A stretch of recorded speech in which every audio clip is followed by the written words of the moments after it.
Hello everyone, welcome back to college. And in this video, I just want to run through an update on EPQ, tell you where we should be up to. I'm going to run through some of the forms that we should have completed, and I'll also clarify a few deadlines as well. Okay, so what I want to do first of all is just share my screen.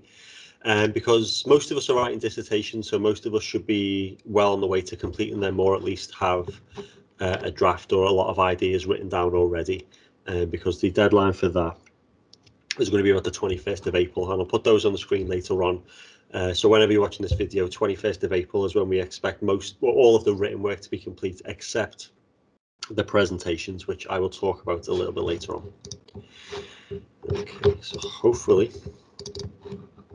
what you can see on screen now is my EPQ folder, and this EPQ folder is an exemplar. Okay, so it's blank, it hasn't got any work filled in, but these are the folders that you've got in your folder. So I wanted to do this and share with you in a way that it'd be familiar to you when you access these folders.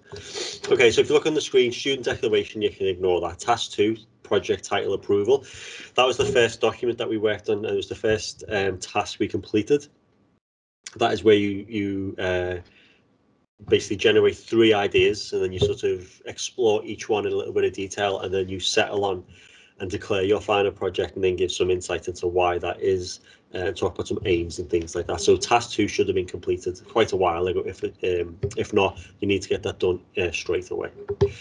Task 3, EDF 2A, is the extended project plan. Now, before Christmas, we had taught sessions on the project plan, and we introduced what they were.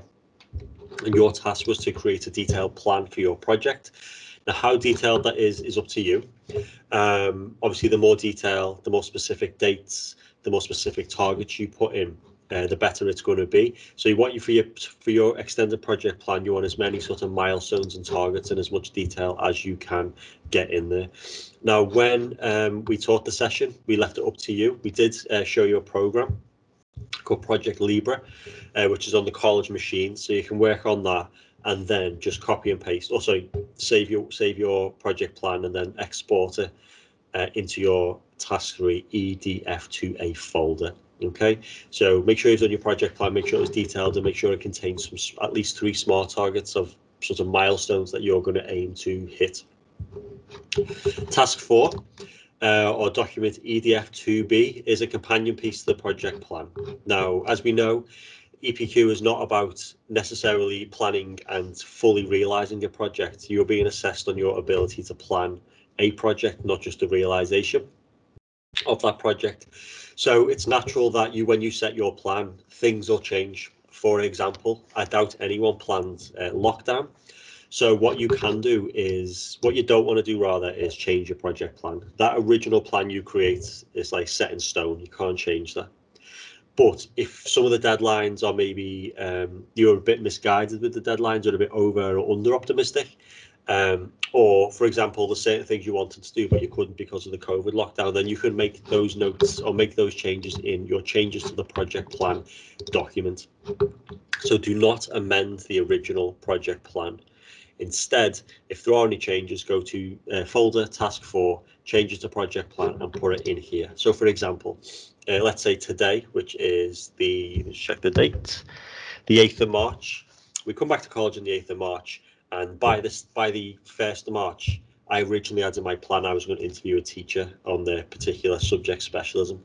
I can't do that. So what I would do, I would write in the date, 8th of March, and changes the project plan. I would say I was unable to carry out this interview due to the following reasons: COVID lockdown. I will now reschedule for the 1st of April, for example. So you need to work closely. So you need to have a good synthesis between your project plan and this document, and they need to overlap and sort of be in communication with each other. So any changes to the project plan, no matter how significant or insignificant they are, please note it down in your project plan, or changes to the project plan, task 4 folder. Okay, so after task 4, and with task 4, that's something that we'll be probably working on right until the end. So you're not expected to complete task 4 until the end of the course when you submit your work, because obviously your plan goes right up to the last day pretty much, or it should. Task 5, don't have to worry about that. That's one of the last things we'll ask you to do, and that is where you just record 3 things you've learned in the taught sessions. three things that you found valuable to the completion of your project. So it could be the online video session we did with Francesca, the head of the library or LRC services in college. It could be a one-to-one with me. It could be a chat with a teacher. Whatever it is out of those teaching and learning sessions, i.e. sessions you've been in class with me, three things that you've developed or learned or skills you've learned need to be written in there. And I can help you with that in class, so you can ignore that for now. Task 6, records and review of individual progress. So in your plan, your original plan, you should have had 3 milestones or SMART targets. And you have written SMART targets before. So this document, task 6, is for you to review your individual progress. So look at the 3 milestones or any milestones you have set in your project plan or in your one-to-one with me, and then you can review that. So for example, if your first SMART target or milestone was to interview a teacher by this day, or to read this book and annotate it by this day, you can then go into this document and review that. Have you done it? If so, what did you find useful?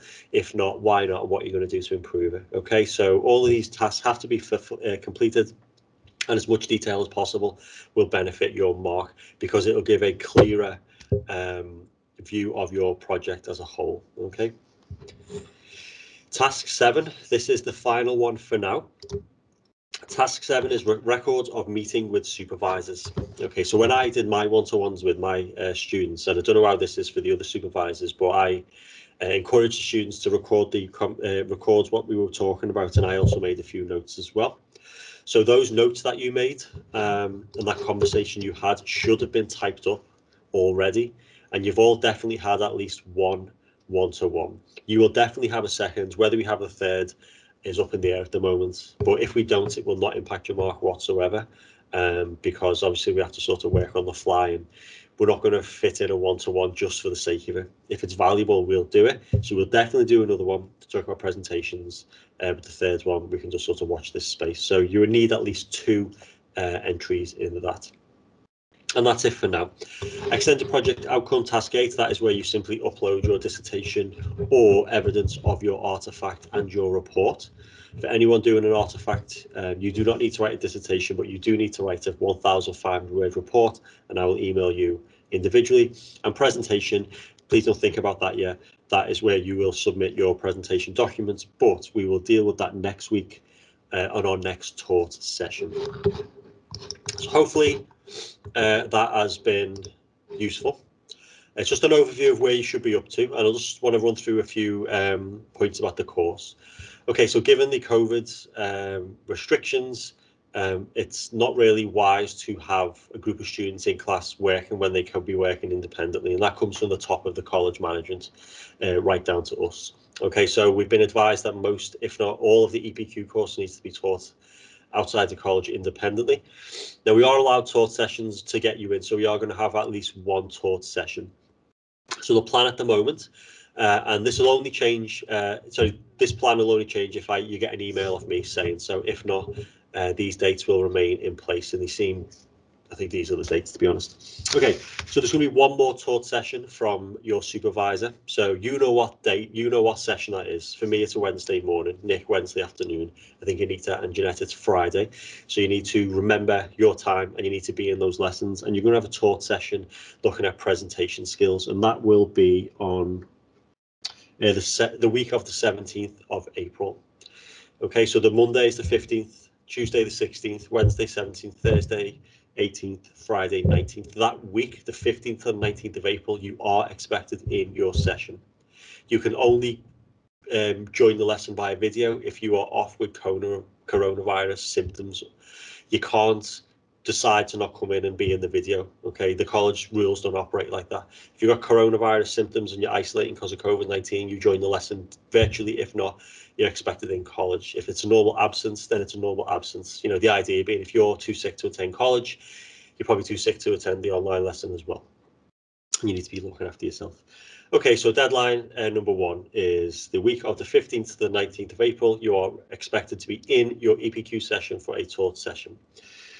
The week after that is just a individual learning session as well. So you stay at home. Then we have our Easter half term, and then after that, The deadline for the project in its completion minus the presentation is the 21st of April. So the 21st of April, you have to have all of your folders 1 to 7 in order, up to date, and be happy with what you're sending off, because on that date, those folders will be locked and you will not be able to edit them again. The only deadline after that is the presentation, and the presentations will take place on the 28th of April. The way that's going to work is that there will be a full day of time slots. So from 8:45 until 3:15, there will be 20-minute time slots. You get to pick a time slot and you come in and deliver your presentation for that 20 minutes, and then you'll leave. You are not required to stay around for a whole lesson. And if you are not in a lesson at that time, you'll be asked to leave the college as soon as your presentation is complete, for obvious reasons. So that is just an update for EPQ. So I will put some information on the screen here, and I'll leave it on the screen so you can see, and I'll just run through the data I've just said, but that's it. If you've got any questions, please feel free to come and see me in G17, or speak to your supervisor, or you can email me, matthew.o'regan@hubed.ac.uk, and I'll get back to you as soon as. But as always, if you're looking for updates on on EPQ, it will be on the EPQ Teams channel, and I'll do a few more of these videos with updates when they are needed. Okay, so I'll see you soon.